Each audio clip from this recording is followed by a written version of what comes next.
Muy buenas noches, amigas y amigos. Mi nombre es Manuel López Sáenz. Hoy es 1 de julio del año 2020 y esta es la transmisión número 90 ya, 90 del contenido Ciberterritorio Informativo, un espacio por la promoción de una cibercultura para el consumo y producción inteligente de contenido en la red. En este caso de contenido de carácter informativo, puesto a su disposición para realizar un ejercicio de tesis, antítesis y síntesis sobre los temas más relevantes de la realidad nacional. Por supuesto, este ejercicio busca que se haga un trabajo de contraste, reconociendo la existencia de tres grandes bloques informativos en la narrativa nacional. Por un lado, los medios tradicionales de comunicación, prensa, radio, televisión. Por otro, la narrativa del gobierno, de las instituciones, de las instancias de comunicación social. Y por otro lado, la información que ponemos a tu disposición para que precisamente se realice este ejercicio analítico, este ejercicio crítico y de contraste. Recordarles también que estamos próximos a llegar a las 100 transmisiones de nuestro contenido, y aquí lo que estamos identificando es que vamos a empezar a tener más trabajo de interacción con ustedes. La idea es que tengamos invitados a partir de las 100 emisiones, y de hecho el día de hoy tenemos una invitada sorpresa que se va a incorporar a la transmisión. Ya van a ver más adelante ustedes de quién se trata, y a partir de eso les invitamos a ustedes a que se incorporen, a que en algún momento nos acompañen, igual como va a ocurrir hoy en esta emisión, y podamos dialogar sobre los temas que tratamos aquí y también otros temas de interés para ustedes que puedan ser o servir como este ejercicio de contraste. Pues bueno, amigas y amigos, vamos iniciando porque tuvimos un pequeño retraso por problemas técnicos, pero ya estamos aquí por fortuna. Vamos a iniciar con la información.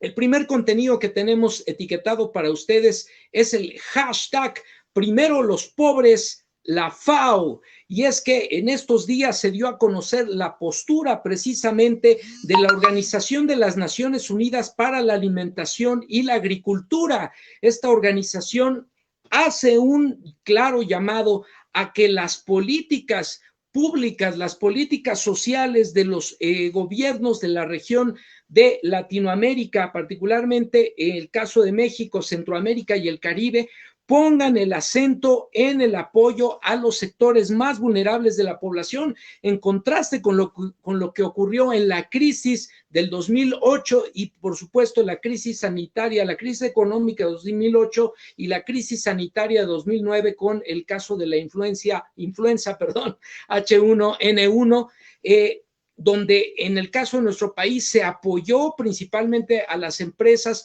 y esto a la postre generó mayor desigualdad. Pues dice la FAO, por el bien de todos, así como lo ha enunciado el gobierno de la República, el presidente Andrés Manuel López Obrador, por el bien de todas y de todos, primero los pobres. Así que las políticas públicas del gobierno mexicano están alineadas precisamente con este postulado, y vamos a comentar al respecto.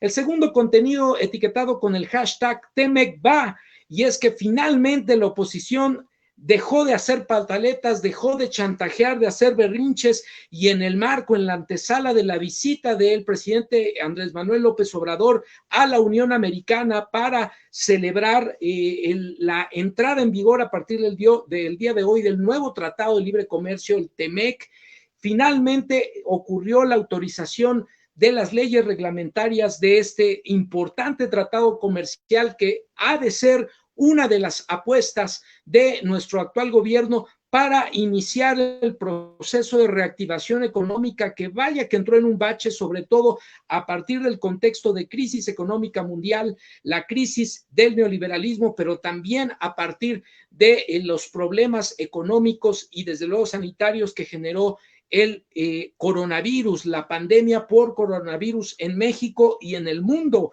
La crisis sanitaria y económica está ocurriendo en nuestro país y está ocurriendo desde luego, en el mundo. Así que Temec va, hashtag Temec va, y vamos también a comentar al respecto.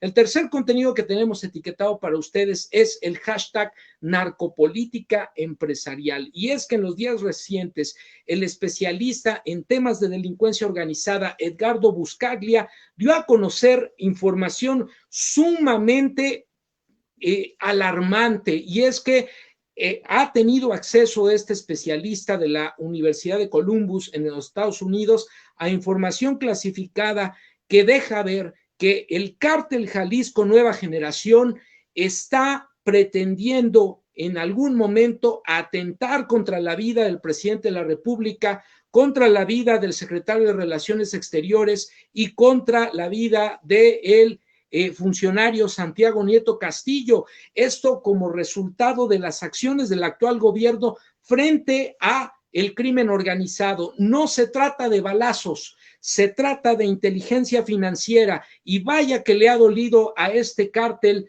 de Jalisco Nueva Generación la confiscación de bienes, de propiedades y de cuentas bancarias. Por eso, entre otras cosas, ocurrió el atentado en contra del secretario de Seguridad Pública en la Ciudad de México.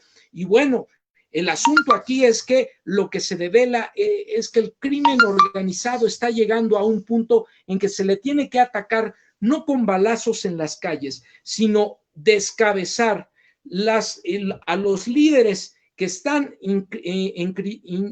instaurados en la política, en los grupos políticos de nuestro país, en los grupos políticos a nivel internacional, también sectores empresariales vinculados al narcotráfico y, por supuesto, la base social del narcotráfico que opera precisamente en favor de estos grupos delincuenciales.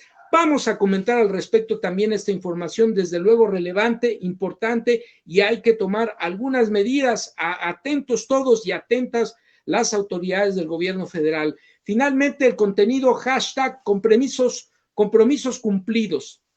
Hoy que se cumplen 2 años de la histórica victoria electoral que llevó al actual presidente de la República, Andrés Manuel López Obrador, al cargo máximo, al cargo más importante en nuestro país, después de una lucha histórica de padecer fraudes, padecer represión, persecución. Finalmente la izquierda mexicana logra la victoria en la persona de Andrés Manuel López Obrador. 2 años se cumplen de esta gesta histórica, de esta apuesta por parte de la mayoría del pueblo mexicano para transformar el país por la vía democrática, pacífica, para lograr la construcción de un país para todos y no solo para unos cuantos. Ha transcurrido ya 1 año y medio prácticamente del mandato de Andrés Manuel López Obrador, y vamos a hacer un recuento. ¿Cuáles son los compromisos? En 2018, el 1 de diciembre, se hicieron 100 compromisos. Hoy día, ¿cuántos compromisos se han cumplido? ¿Cuántos están en proceso de cumplirse? ¿Y cuántos aún están en la palestra como parte de las tareas pendientes de la actual administración? Así que hashtag compromisos cumplidos. Vamos a comentar al respecto. Y finalmente vamos a cerrar, como ya comentábamos al inicio, la emisión del día de hoy con una sección que a partir de las 100 emisiones vamos a estar realizando cotidianamente.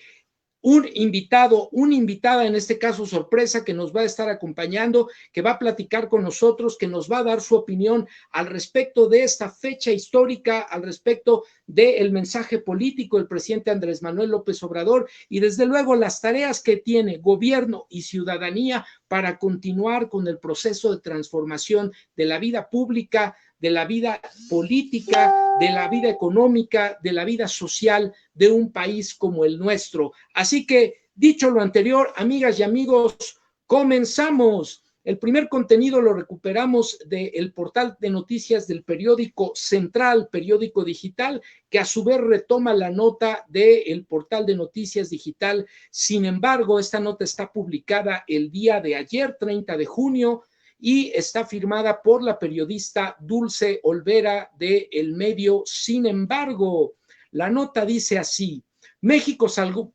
empresas en 2008 y no a los pobres. Esto lo dijo la Organización de las Naciones Unidas para la Alimentación y la Agricultura. En 2020 este error no debe de repetirse. Esto por medio de su representante en la región de Latinoamérica, quien fue entrevistada para el medio, y a continuación recuperamos para ustedes los elementos más importantes de esta entrevista. Dice así: bajo el escenario más catastrófico en medio de la tormenta por el COVID-19, alrededor de 9 millones más de mexicanos podrían vivir en pobreza extrema sin ingresos para comer. A diferencia de la crisis financiera de 2008-2009, y también la crisis sanitaria por la influenza H1N1, el apoyo debe enfocarse a ellos y no a los grandes empresarios, determina Lina Paul, representante de la FAO México.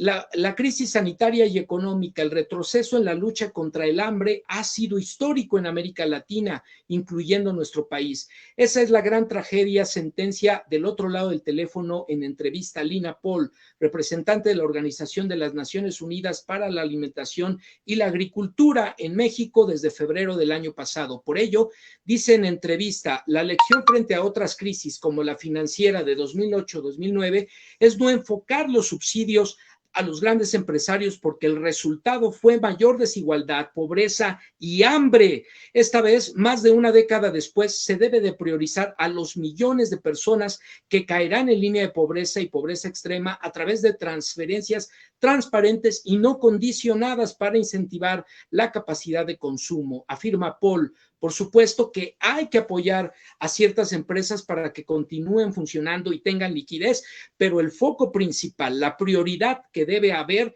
es atender a la gente que va a ingresar o que está en situación de pobreza. No se vale, no se puede desatender una vez más a este sector. Y por otro lado, a pregunta expresa por parte del medio y la corresponsal del medio, dice la periodista, hablando de la recomendación de transferencias, ¿cómo evalúa los programas de bienestar del gobierno federal?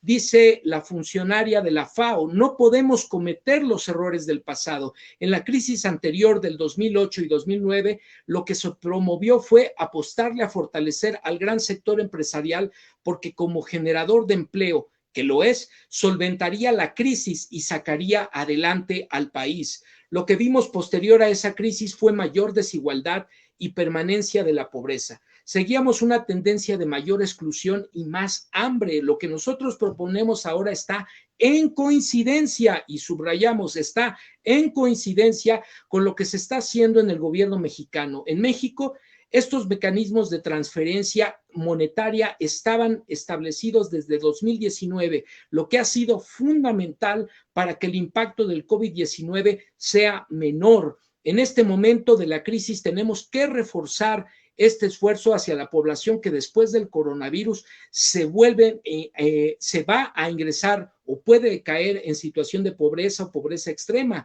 Estas transferencias, desde luego, constituyen un elemento fundamental para estos grupos de la población. No deben de ser condicionadas, se vuelven desde luego muy relevantes, y aquí de lo que se trata es de ampliarlos sobre la base de las posibilidades de cada uno de los gobiernos de la región de América Latina, particularmente de Norteamérica, en el caso de nuestro país, Centroamérica y desde luego el Caribe. Entonces, pregunta la periodista, la lección sería enfocar los subsidios esta vez no a los grandes empresarios, sino a la población más vulnerable. Efectivamente, señala la funcionaria de la FAO, este es un problema no de oferta, sino de demanda. Estamos frente a una situación donde se reduce la capacidad de compra por la reducción de ingresos y se aumenta la pobreza. También se plantean los créditos para pequeños y medianos productores y ayudar a ciertas empresas para que continúen funcionando y tengan liquidez. Por supuesto que hay que hacerlo, pero el foco principal, la prioridad que debe haber es atender la demanda, atender a esta gente que va a ingresar a esta situación marginal. No se vale, no se puede desatender, es a ellos a los que se debe enfocar para que no caiga la demanda y no se aumenten los precios de los alimentos. Eso es lo más importante. Finalmente, se comentan los aspectos que tienen que ver con el Tratado de Libre Comercio en nuestro país. A pregunta expresa del medio, en la FAO, ¿qué expectativas se tienen para el TEMEC que ya arranca? Y la representante de la FAO señaló, se ha preparado mucho el sector agrícola en este sentido. Hay beneficios importantes que pueden generarse. Hay muchos asuntos en los que la FAO está trabajando para que se cumplan con las condiciones establecidas. México ha jugado un papel fundamental en el sentido de acortar las cadenas de suministros de alimentos, trabajar más en temas regionales y fortalecer las capacidades de los productores para una autosuficiencia alimentaria. Pero lo que no se puede negar es que el comercio internacional tiene que seguir y fortalecerse a través de tratados de libre comercio, como el caso del TEMEC. Así que ahí lo tienen, amigas y amigos, y justo como lo hemos comentado, en el marco de la crisis y aún antes de la crisis, es fundamental que en un país como el nuestro, en donde ha crecido de manera exponencial la pobreza durante las últimas décadas, como resultado de las políticas, del fracaso de las políticas económicas neoliberales, o mejor dicho,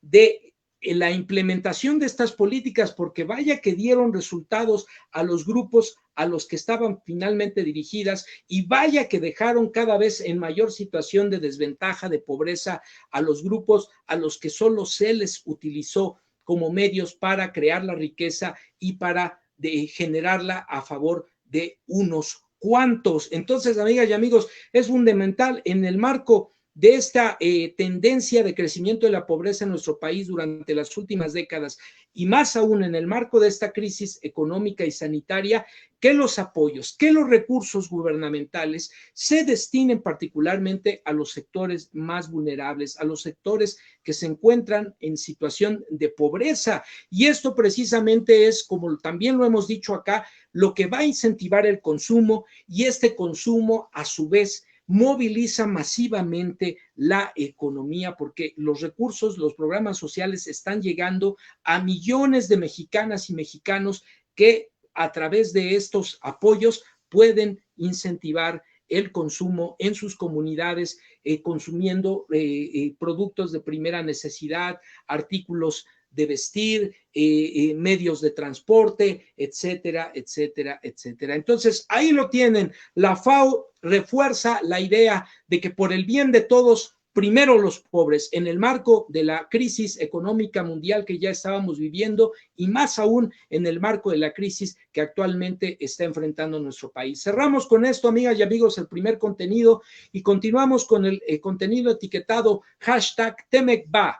Y es que el día de ayer se anunció que finalmente se dio luz verde a las leyes regulatorias, las leyes secundarias del Tratado de Libre Comercio. Esta nota la recuperamos del periódico La Jornada, publicada el día de ayer precisamente, y se titula "Diputados aprueban leyes y minutas para operación del TEMEC". La nota está firmada por el periodista Enrique Méndez y dice así: el Pleno de la Cámara de Diputados aprobó sin cambios las 4 minutas del Senado, que incluyen 4 leyes para armonizar su contenido al TEMEC, que se enviaron de inmediato al Ejecutivo para que sean publicadas en el Diario Oficial de la Federación y entren en vigor.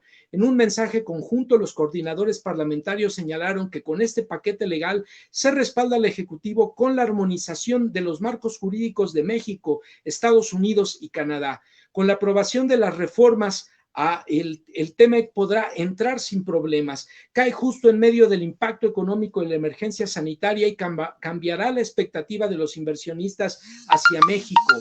Cuando actuamos con diálogo y compromiso, tenemos resultados como los que hoy se dan en la Cámara de Diputados, expuso el coordinador de Morena, Mario Delgado. No obstante, rechazó que la mediación y los acuerdos de su contraparte en el Senado, Ricardo Monreal Ávila, haya salvado la sesión extraordinaria de hoy en San Lázaro. Los asuntos de la Cámara se resuelven en la Cámara, acotó. Esto en medio de los jaloneos, de las discusiones y la mediación precisamente de los coordinadores de la fracción de Morena, tanto en la Cámara de Diputados y de senadores, que habían en un momento dado tenido que entrar en el escenario legislativo por los jaloneos, por los pataleos de la oposición. No, a su vez, el coordinador del PRI, René Juárez Cisneros, dijo que su bancada asistió a la sesión y votó en favor de las 4 minutas con sentido patriótico para construir un acuerdo que le sirva a la nación.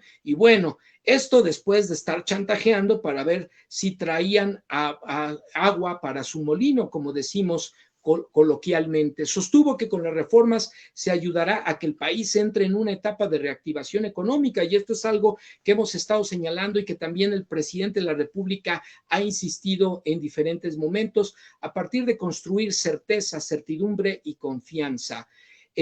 Asimismo, la Cámara aprobó también el acuerdo de la Junta de Coordinación Política para reanudar el proceso de entrevistas de aspirantes a 4 lugares en el Consejo General del Instituto Nacional Electoral. Y justo esta era la razón por la cual la oposición había estado torpedeando la salida de de la aprobación de estas leyes regulatorias del Tratado de Libre Comercio. Finalmente ocurrió, el trabajo legislativo se hizo y hay leyes y hay también vía para llevar a cabo a buen puerto el proceso de elección de estos consejos, de esta junta que habrá de elegir a los nuevos consejeros electorales. Entre ellos se encuentra, por supuesto, el caso de John Ackerman, este personaje que ha estado en la palestra, en el ojo del huracán la última semana, sobre todo por el encontronazo que tuvo con la llamada, y sostenemos, llamada prensa sicaria, que no es el periodismo crítico, es el periodismo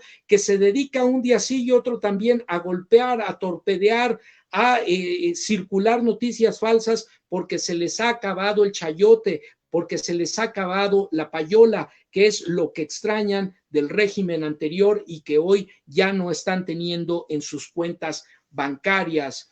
Finalmente, el Comité Técnico de Evaluación retomará las conversaciones, se dijo, de manera virtual el 6 de julio, y el 16 deberá enviar a la Junta de Coordinación 4 listas con 5 candidatos para que los coordinadores elijan a los 4 finalistas. La lista definitiva de los consejeros se votará en otra sesión extraordinaria de la Cámara de Diputados el 22 de julio. Así que, amigas y amigos, el presidente Andrés Manuel López Obrador podrá ir a la Casa Blanca en los próximos días, ya con las leyes regulatorias del tratado aprobadas, como ocurrió también en el Congreso de los Estados Unidos, como ocurrió en la Cámara de Representantes en el caso de Canadá, y esto da certeza, da viabilidad y se abre la posibilidad con ello para que se reactive la economía, lleguen las inversiones y poco a poco se salga del bache en el que la crisis mundial y el COVID-19 vaya que ha golpeado a nuestro país y al mundo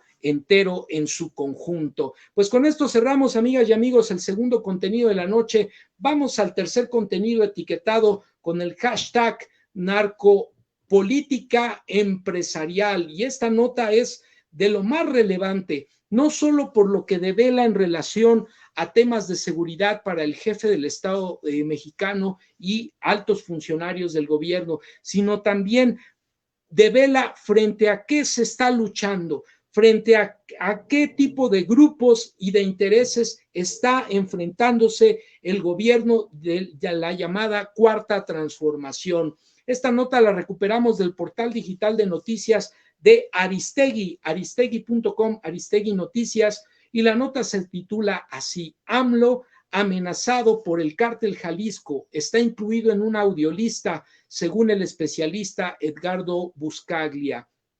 La nota está firmada por la redacción del medio, publicada el día de ayer, y dice así: el presidente de México, Andrés Manuel López Obrador, está incluido en una lista de amenazas de muerte por parte del cártel Jalisco Nueva Generación, que parece estar siguiendo los pasos de Pablo Escobar en Colombia en el siglo pasado. Junto con él aparecen Santiago Nieto, el titular de la Unidad de Inteligencia Financiera, que vaya que ha dado sendos golpazos a las organizaciones delincuenciales, confiscando bienes, confiscando cuentas bancarias con cantidades importantes de dólares.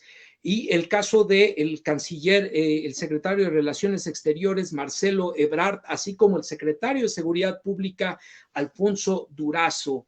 La lista contenida en un audio fue obtenida por servicios de inteligencia de un país extranjero, afirmó Edgardo Buscaglia, investigador de la Universidad de Columbia, en entrevista con Carmen Aristegui. A continuación, el segmento de la entrevista en la que Buscaglia devela esta información. Santiago Nieto está incluido en una lista de funcionarios amenazados de muerte. A mí me preocupa porque cuando ya la delincuencia organizada comienza a actuar como Pablo Escobar en Colombia, que es algo que te acuerdas que hemos comentado aquí, le dice el especialista a Carmen Aristegui, estamos en lo que yo denomino, señala Buscaglia, el umbral del dolor. Cuando los cárteles comienzan a atacar a los funcionarios del más alto nivel del Estado, incluyendo al presidente de la República, López Obrador, en este caso incluido en esta lista, y cuando te encuentras ante una situación así, la única manera de prevenir que esta organización cumpla con su objetivo es desmantelar la cabeza política, la cabeza judicial y la cabeza empresarial e incluso de sociedad civil del grupo criminal, de la delincuencia organizada. En este punto, Carmen Aristegui le preguntó a Buscaglia, ante la gravedad de sus planteamientos, si la lista de amenazados, entre los que incluye a López Obrador, es producto de análisis o procede de información documental, de inteligencia o de algo específico en esta materia. Buscaglia respondió, toda la información que yo uso para verter opiniones técnicas no está basada en percepciones, está basada en datos, en información dura, datos corroborados, fidedignos, que permiten precisamente hacer las afirmaciones que hago en este momento.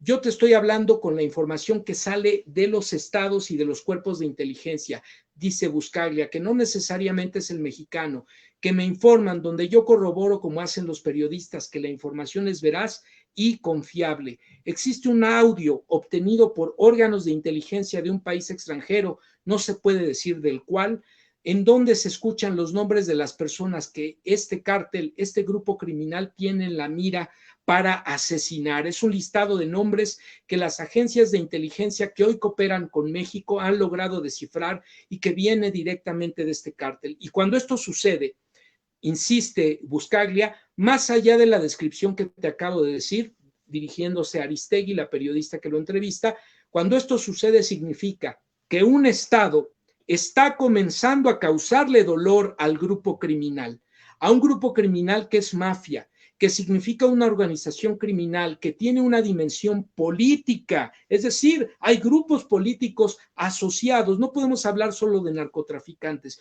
una dimensión judicial, es decir, el sistema judicial está coludido con el crimen organizado, una dimensión empresarial.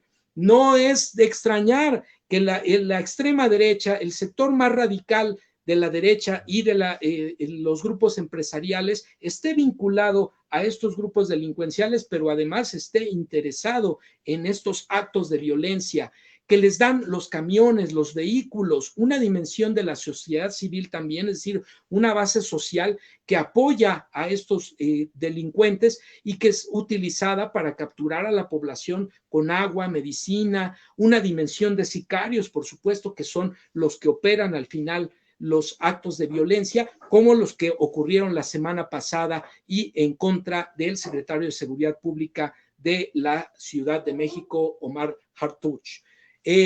Pues bueno, amigas y amigos, aquí lo tenemos. Esta nota no solo devela un tema grave de seguridad en contra del Estado mexicano, devela también el nivel de colusión del crimen organizado en nuestro país con grupos políticos opositores al actual gobierno, con sectores del sistema de aplicación de justicia en el país, con la clase, ciertos grupos de la clase empresarial, además de una base social que hemos visto que es la que sale a hacer apoyo a los grupos delincuenciales, que entregan víveres a ciertas comunidades, que se manifiestan violentamente cuando hay operativos en contra de las cabezas de estos cuerpos delictivos.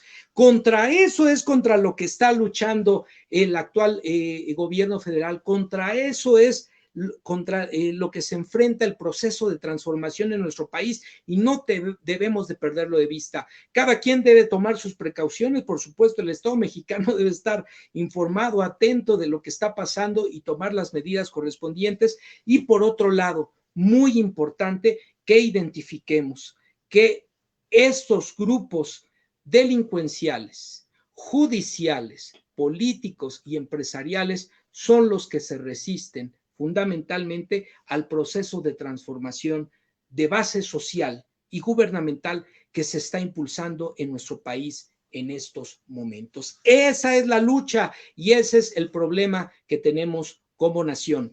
Pues bueno, amigas y amigos, con esto estamos cerrando el tercer contenido y nos vamos a ir rápido en el cuarto contenido porque este contenido también nos va a permitir platicar con nuestra invitada sorpresa.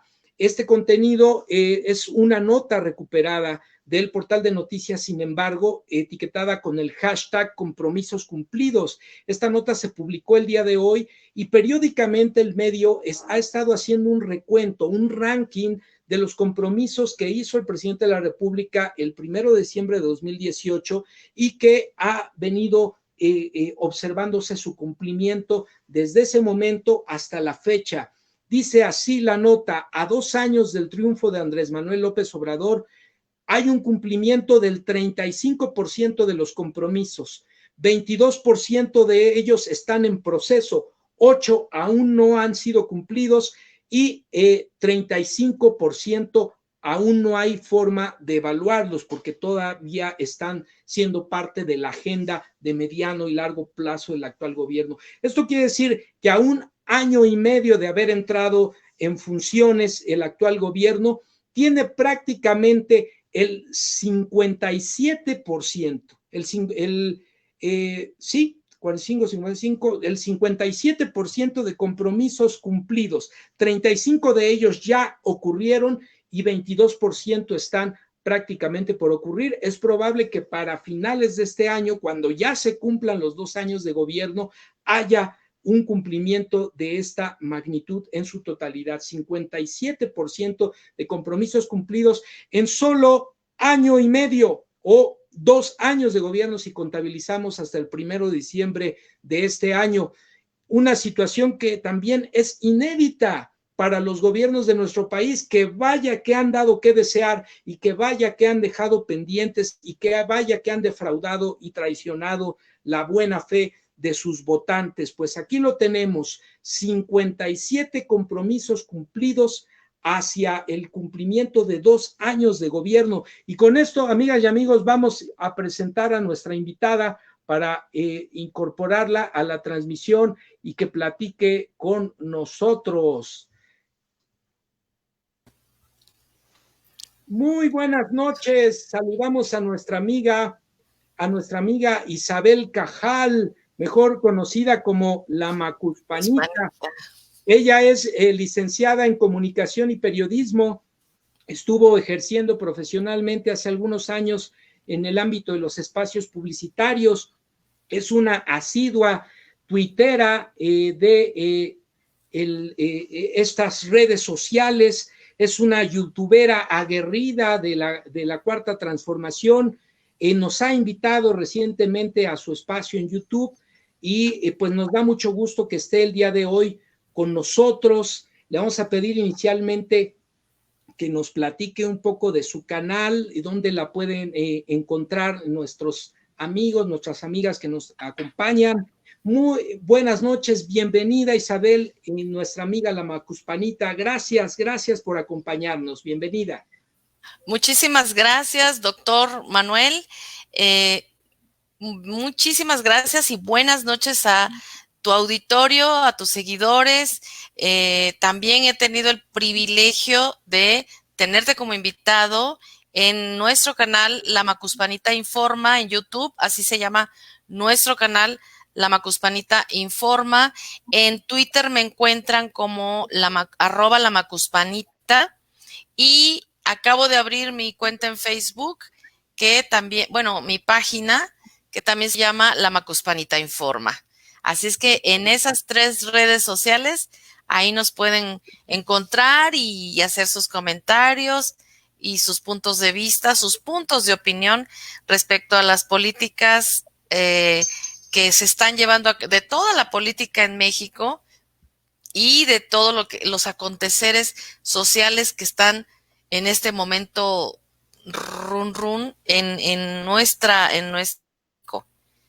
Así es que pues sí, muchas gracias por invitarme y aquí estamos. Muchas gracias, bienvenida, y por supuesto que ya le dimos like a tu página en Facebook. Les invitamos a ver las transmisiones de nuestra amiga la Macuspanita en YouTube, también a seguirla en Twitter, porque vaya que es una aguerrida tuitera, youtubera, una digna representante de quienes se mueven, de quienes nos movemos en las redes sociales hoy día en pro del proceso de transformación que estamos viviendo en nuestro país. Pues Isabel Macuspanita, amiga, ¿qué te pareció el mensaje del presidente de la República hoy en su informe? Platícanos. Sí, pues mira, vamos con los simbolismos. Él es un hombre de símbolos. El presidente Andrés Manuel le gusta mucho los símbolos e ir acompañado de los símbolos históricos.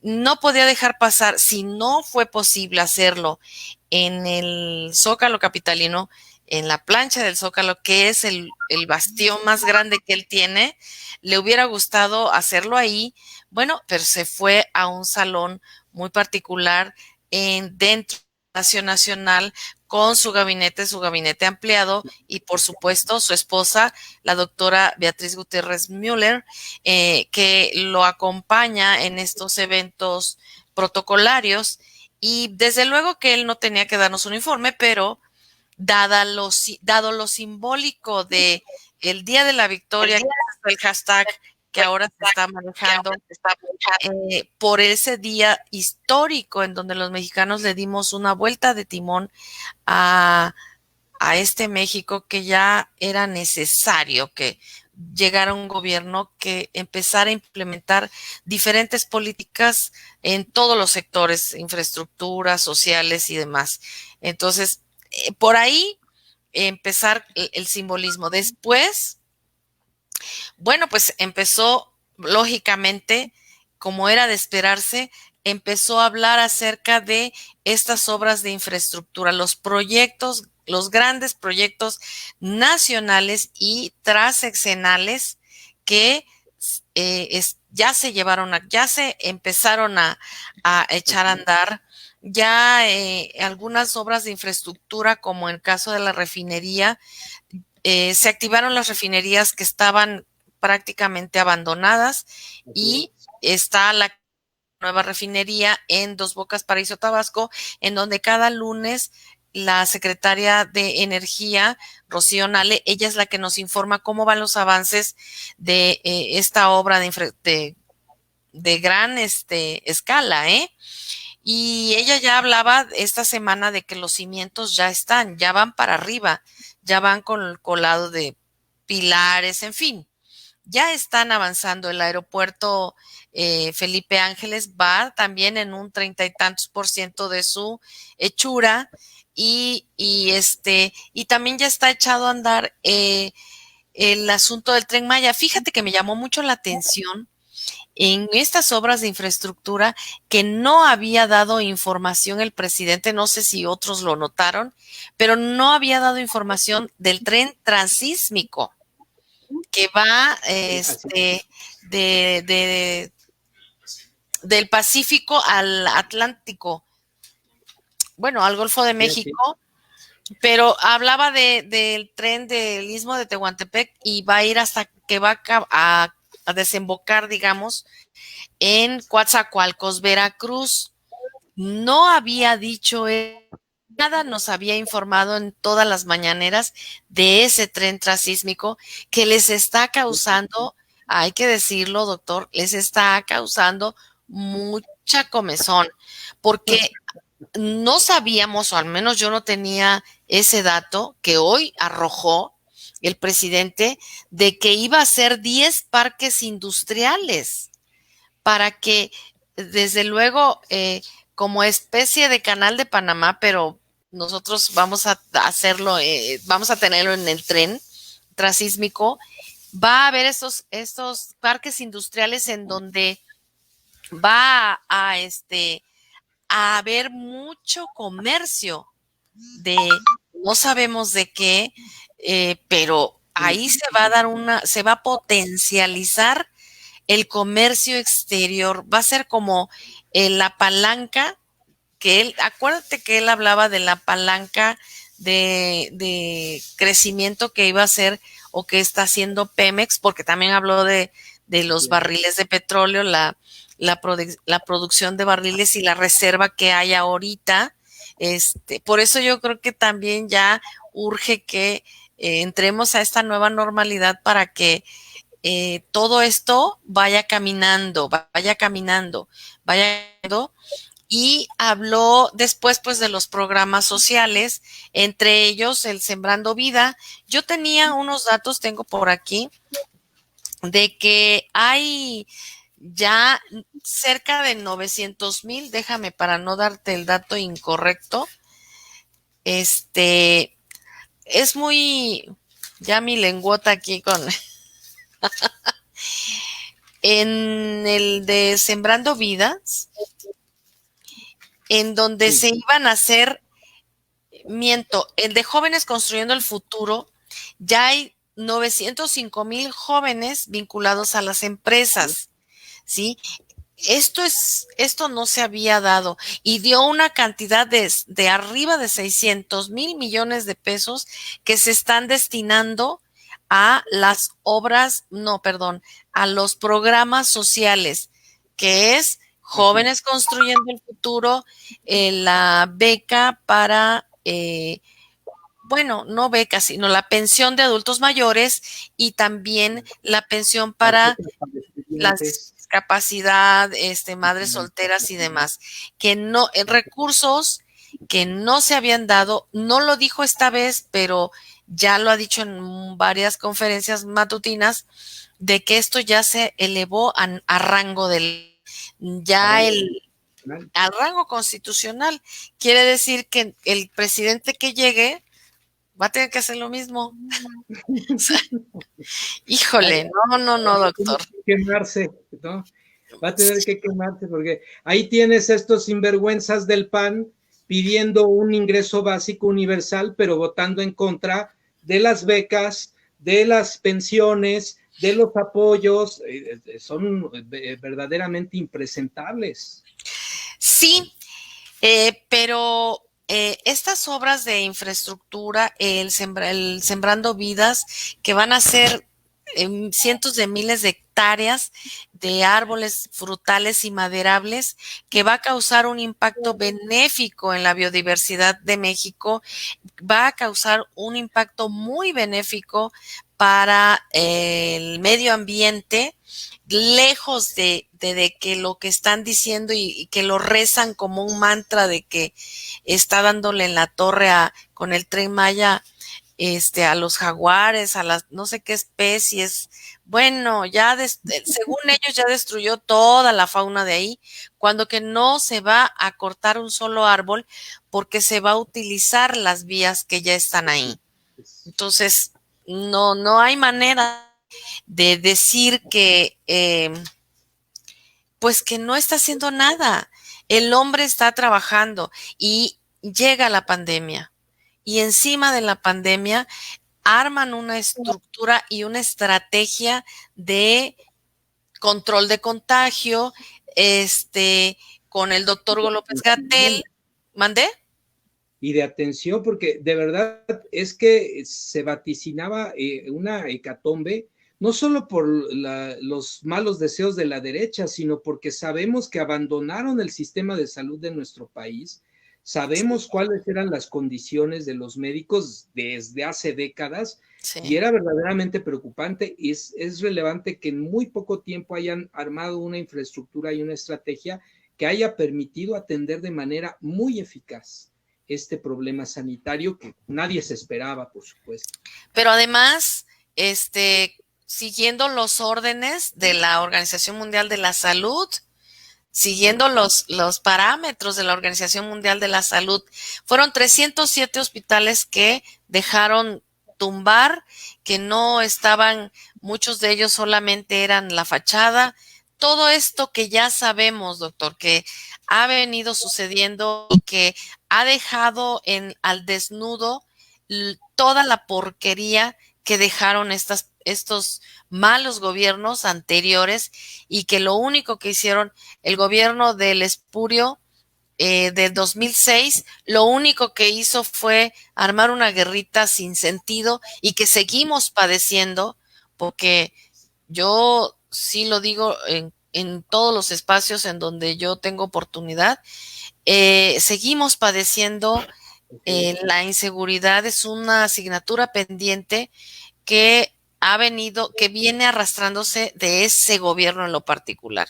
Y luego llega el gobierno de Enrique Peña Nieto, en donde fue un dispendio de gastos del erario federal, pero a raudales, a manos llenas gastaron ese dinero en cosas superfluas, y el símbolo de las cosas superfluas de estos gobiernos vino a redundar en ese avión que no sirve para nada, no tiene mayor utilidad, es un armatoste que elevarlo cuesta un dineral, y que este gobierno ya no está dispuesto. Sí, y además hoy lo reiteró,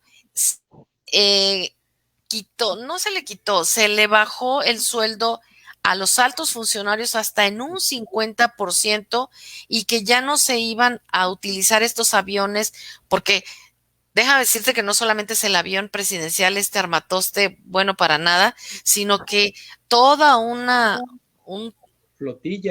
flotilla de aviones y de helicópteros y camionetas, todo lo que se ha venido en las subastas de este programa para devolverle al pueblo lo robado, en donde todas esas camionetas han sido, muchas de ellas, joyas que han sido subastadas, y coches con blindajes tremendos, ¿no? Y que él mismo lo dijo, porque hay que decirlo, que solamente a los funcionarios que tienen que ver con la seguridad y que tienen que ver con la persecución de células de crimen organizado, se les iba a dejar estas camionetas y se les iba a dejar una seguridad especial, ¿no? Como lo es Alfonso Durazo, como lo es el propio Marcelo Ebrard, la secretaria de Gobernación, Olguín Cordero, y el mismo Santiago Nieto, ¿no? De la Unidad de Inteligencia Fiscal. Que les está pegando duro a la delincuencia organizada y a los delincuentes de cuello blanco. Oye, y justo ahora que comentas esto de la guerra fallida y en general de la estrategia de seguridad fallida los sexenios anteriores, siempre se habló de esto, pero ¿qué tal? ¿Qué muestra más fehaciente puede ser que el secretario de Seguridad Pública de Calderón esté en un juicio en los Estados Unidos acusado de colusión con el crimen organizado? O que Tomás Herón hoy se haya dado a la fuga por las investigaciones del caso Ayotzinapa, que vaya a ser llamado a cuentas Murillo Karam. Es decir, son verdaderamente impresentables los gobiernos del PRI y el PAN, la oposición, los grupos empresariales, la clase política que se encumbró a costa del ejercicio del poder por parte de estos grupos, de estos gobernantes, son verdaderamente impresentables, no tienen cara, y es claro que las próximas elecciones van a sufrir una derrota estrepitosa, por eso están desesperados pagando grandes cantidades de dinero en los medios de comunicación para decir que esto ya se acabó, que el presidente no ha hecho su trabajo, y por supuesto que lo ha hecho, y tú has dado cuenta de eso, Isabel Macuspanita. Y yo querría preguntarte para terminar la emisión, se habla mucho del gobierno, en realidad el gobierno, como tú misma lo documentas y como lo hemos hablado aquí en muchas ocasiones, está haciendo su tarea. ¿Es perfecto? No, nadie es perfecto, no hay ningún proceso impoluto. Claro que hay errores, claro que hay circunstancias, pero ¿qué tal la sociedad civil? ¿Qué tal la ciudadanía? ¿Cuáles son los principales retos de México? Ya no solo del gobierno, sino particularmente de la ciudadanía desde tu punto de vista para coadyuvar y seguir en la marcha de la transformación de nuestro país. Apenas van a transcurrir los primeros 2 años, restan 4 y todavía Sí. hay mucho por hacer. Sí, hay mucho por hacer. Sí, definitivamente no es nadie es perfecto, nadie. El presidente Andrés Manuel López Obrador está lejos de ello. Sin embargo, está sentando las bases que van a determinar un buen rumbo para México. Yo siempre lo he dicho y lo voy a seguir diciendo los 4 años que resten, que tenemos que estar muy pendiente de qué queremos para México en el 2024. ¿A quién creemos que sea Y en el... el 2021 y en el 2022, Sí, porque bueno, pero en el 2021, ¿estás de acuerdo que lo único que podríamos hacer es refrendar el apoyo a Morena para que ahí no hay que sigan? perder la mayoría. No podemos perder la mayoría calificada porque entonces, si así en los programas sociales, lo acabas de decir, el PAN fue, todos sus miembros del PAN votaron en contra de que se convirtiera en ley este asunto de los programas sociales para los niños, los ancianos, etcétera. Entonces, imagínate si pierde la mayoría calificada, quedaría todo esto en el desastre porque le pondrían, ¿no?, muchas trabas. Ahora, ¿cuáles son los retos? Mira, yo he venido diciendo desde hace tiempo, mi hijo está estudiando la misma carrera, periodismo, y tiene un amigo que está este amigo, el amigo de mi hijo, está en esto de Jóvenes Construyendo el Futuro y va a las conferencias COVID del doctor Hugo. Me encantaría que lo asignaran en las mañaneras del presidente, porque yo no he visto ningún periodista que le pregunte, a ver, él está haciendo muchísimo por los indígenas. Y cuando hablamos de los indígenas, grupos, los afromexicanos, los indígenas, los grupos originarios, etcétera, estamos hablando de todas esas comunidades. Estamos hablando desde niños hasta adultos. Quiere decir que él está fijándose o tomando en cuenta desde niños hasta adultos. Pero nadie le ha preguntado qué onda con los niños de la calle, qué onda con los niños abandonados en las calles, en las grandes ciudades, como lo es la Ciudad de México, donde el alto porcentaje de niños que viven y duermen abajo de puentes y en las coladeras, te lo digo porque hace tiempo hice yo un estudio de esto, están ahí metidos en las coladeras, están metidos abajo de los puentes, que son fácil de grupos delincuenciales que llegan y les dan de comer y los atraen para sí. ¿Qué programa o qué estrategia hay para ayudar a esos niños? Porque ya está pensando en los jóvenes construyendo el futuro, ¿no? Pero ahí ya son jóvenes. ¿Qué pasa con los niños? ¿Sí? Ese es un reto y es un reto muy grande. Y otro reto que vamos a tocar, déjame hacer mi anuncio, mi querido doctor. El lunes vamos a tener a nuestro querido doctor Manuel López Sáenz en nuestro canal de YouTube, La Macuspanita Informa, precisamente con este tema de los niños de la calle.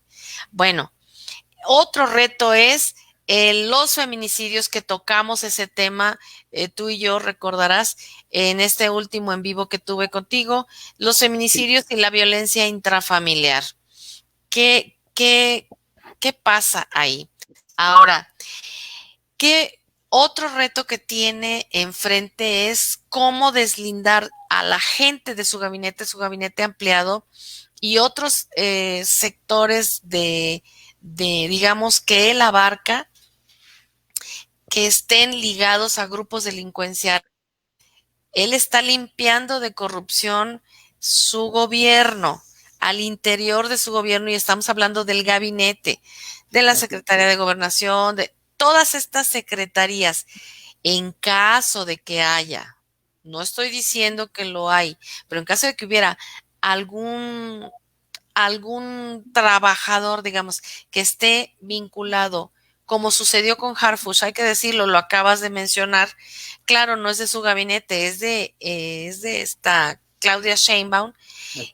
¿Qué van a hacer? ¿Hay que apartarlo de su cargo? Sí, ¿Qué claro. hay que hacer? Porque el tipo, su jefe y su sensei y su guía en estas cosas de seguridad, pues fue García Luna. Y francamente, pues ya si tienes una foto que estás al lado de García Luna, córtala, doctor, porque ya No, no estar, tengo. estar vinculado a este señor ya te quemas. Así Entonces, es. ¿qué va a pasar con estas? Con la firmeza que debiera ser en algunos casos el presidente Andrés Manuel López Obrador. Ese es otro de los retos. Y otro de los retos, considero yo, independientemente de que estemos en pandemia, él hablaba de la educación, se tiró la, la famosa esta reforma educativa. A mí me parece una excelentísima decisión que se haya hecho a un lado esta reforma que no llevaba a nada. Sin embargo, la educación no solo tiene que ver con las cuestiones políticas y que tiene que ver con las situaciones laborales de los maestros, tiene que ver los niños. ¿Qué Claro. pasa? ¿Cuándo se va a hacer una limpieza y un enriquecimiento de contenidos? ¿Cuándo van a empezar con incluir el civismo? Ya llevamos 2 años y yo no he visto que esté el civismo presente en, en las estructuras de contenidos del sector educativo. Y eso tiene que ver no tiene que ver con la implementación de la enseñanza, pues corre por parte de los maestros, para eso se alquilaron. Pero, ¿qué les están dando a los niños para enriquecer esos contenidos y que se eleve el nivel educativo y académico de los pequeños? No estoy hablando de los jóvenes, no, porque también hay que decirlo, cuando llegan a las preparatorias, llegan con unas faltas de ortografía de kinder, doctor. Entonces, ¿qué está fallando ahí? Hay que elevar el nivel de contenidos. Y por último, pues sí se está limpiando la corrupción. Yo hablaba hoy con una amiga, una chaira de corazón, en donde concordamos ambas de que la corrupción todavía está permeando el poder judicial.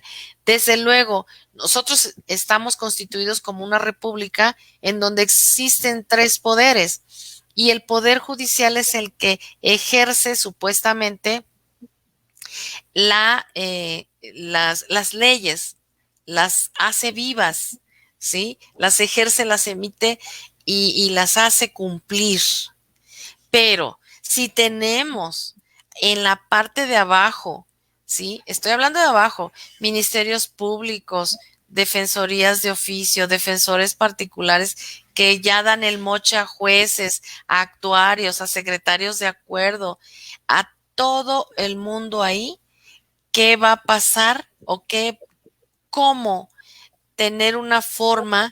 Y esto va para el Poder Judicial, no tanto va para el presidente. ¿Cómo se puede hacer para que haya una limpieza del Poder Judicial? Porque esto escala y llega a magistrados y llega a ministros, y entonces nos pasó con Medina Mora, que es un ejemplo de muchos que ya ni siquiera están en este plano, que hubo tremendas canales de corrupción y que por esa razón mujeres que terminan en feminicidio no se les hizo justicia. Niños que terminaron también en infanticidios no se les hizo justicia. Violencia intrafamiliar que no se les ha hecho justicia. y que ahora denunciar a tu agresor en cualquier terreno, llámese el raterillo que te roba en la combi, llámese como se llame el tipo de delito, ya te da miedo, te da más miedo denunciar, Así ¿no? es. Sí, Entonces, lo estamos hay viendo, por ejemplo, pendientes. en Guanajuato, ¿no?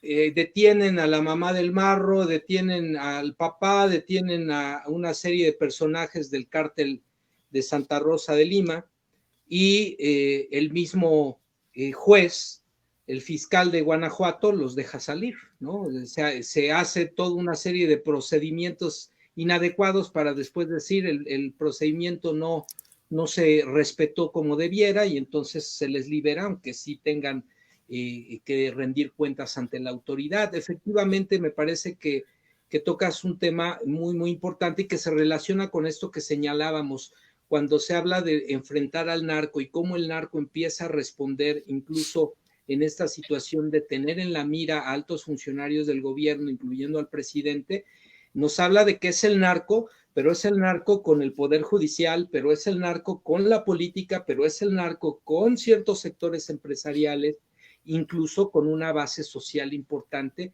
que esto pues evidentemente nos plantea la necesidad de repensar también nuestra tarea como ciudadanos, porque una Así es. parte es lo que está haciendo el jefe del Estado mexicano, el gabinete, otra parte tiene que ver con quienes estamos en las instituciones, otra parte tiene que ver con los ciudadanos, cómo todos coordinamos esfuerzos para combatir los problemas, los flagelos que nos aquejan, la corrupción, la desigualdad, las Así es. arbitrariedades, la cultura de la denuncia, también la solidaridad frente a los otros que nos rodean, en fin, una serie de situaciones que sí nos demandan una sociedad más activa, más participativa, más consciente, y por eso es importante también lo que tú decías, qué se está haciendo con los niños y jóvenes en las escuelas para formar desde la ética, desde el civismo, Así es. de esta cultura de la responsabilidad y de la participación, no que me hagan las cosas, ¿no?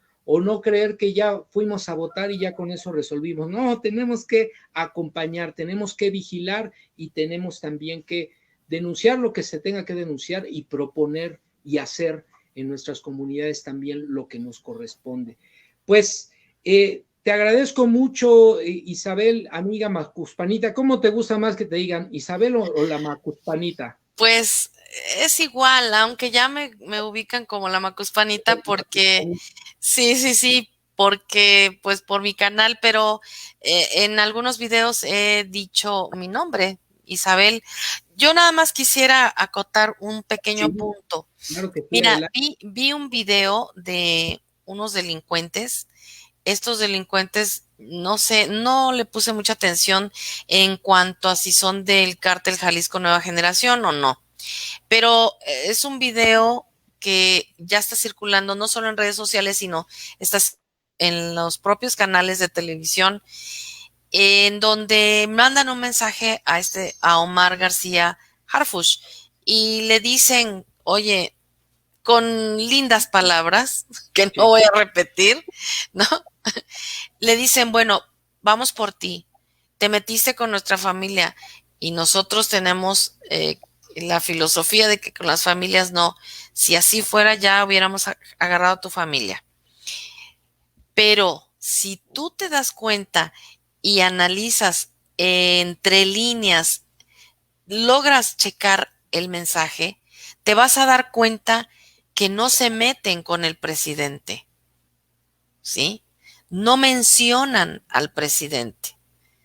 No dicen, vamos por Sheinbaum, no dan una lista de nadie. Se dirigen exclusivamente a este señor por cuentas viejas. O sea, no tienen nada que ver con este gobierno. así es. Uy, se nos fue.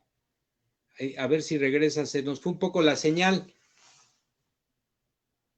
Híjole, bueno. Pues ya estábamos cerrando, amigas y amigos, la emisión del día de hoy.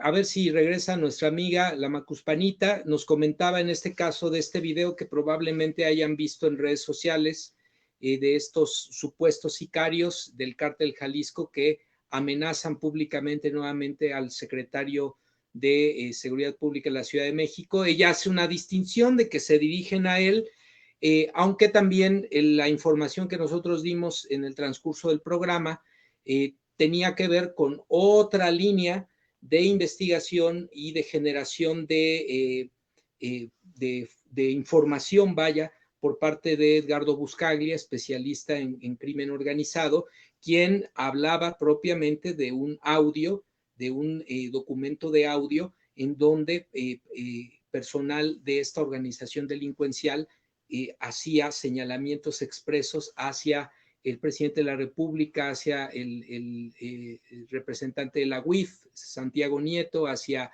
Marcelo Ebrard y hacia Alfonso Durazo. Esa es, digamos, como otra beta, otra línea distinta de la información que señala aquí nuestra amiga Isabel la Macuspanita, que, a ver, voy a ver si ya pudo regresar. Aquí está. Ay, qué barbaridad. En la última parte. Sí. Entonces, no te preocupes. Te decía, no menciona al presidente, pero yo sí quiero hacer la aclaración de que no lo menciona. Y el presidente, cuando le preguntan esto en la mañanera, dice, nosotros vamos a gobernar. Es decir, él, o lo que yo entiendo es ellos, su rollo, su bronca, y nosotros como gobierno estamos de este lado. Es decir, el presidente dice, yo no les estoy declarando la guerra, viva la paz. Sería caer en este juego de violencia y de provocación. Y que sí, de acuerdo, eso, ¿no? Pero sí es bueno decirlo porque para que Felipe Calderón no se cuelgue y diga cualquier cosa que se le ocurra decir. El presidente Andrés Manuel López Obrador no tiene absolutamente ningún trato con ellos. Y lo ha dicho siempre que le preguntan, oiga, ¿y usted por qué no va ahí? No. Nosotros estamos de este lado sacando a México adelante y ellos están de ese lado haciendo su despapalle y nosotros no nos metemos en eso. Nosotros, de la forma en la que vamos a actuar, va a con los jóvenes. Así es. Sí, y hay otras líneas que tienen que ver con la inteligencia financiera, con la reconstrucción del tejido social, la generación de empleos, la movilización de las comunidades a través de proyectos productivos, etcétera, etcétera, sin caer en la trampa de la violencia, ¿no? Como ha ocurrido en otras ocasiones. Bueno, estamos ya cerrando, ya regresó porque se nos volvió a ir un poquito la señal, pero creo que sí nos escuchabas, ¿verdad? Sí, creo que sí. Correcto. Un poco. Que contrastamos un poco esta idea de lo que fue el combate el supuesto combate a la delincuencia organizada en administraciones anteriores, lo que está haciendo ahora a través del apoyo a los grupos sociales, a los jóvenes, del apoyo a los proyectos productivos, sin dejar de lado la inteligencia financiera, que eso es sí lo que les está doliendo a los grupos de delincuentes, porque antes jugaban a las guerritas, pero no les tocaban ni a la familia, ni les tocaban las casas, ni les tocaban las cuentas bancarias, que esto es al final lo que más les duele, ¿no? Entonces, y por ahí es contrastar esto del video con lo que sí señala Buscaglia en otro nivel de acceso a información confidencial y en donde sí hay como estos posicionamientos de los delincuentes, porque se les están pisando callos, eso hay que decirlo, no por colusión como pudo ocurrir en el caso de Felipe Calderón, que le hacía la guerra a unos y defendía a otros, sino precisamente por estar haciendo un trabajo que sí está actuando de manera frontal y directa en contra de los intereses de la delincuencia organizada, y que además hay que insistir también en esto, no solo es el narcotráfico, es el narcotráfico y la narcopolítica, el narcotráfico y la narcoempresa, el narcotráfico y la infiltración de este grupo delincuencial en el sistema judicial, ¿no? Y lo que tiene con las comunidades, cómo han cooptado comunidades por cuestiones de necesidad a incorporarse y a defender estas actividades delictivas, ¿no? Sí, muy bien. Sí.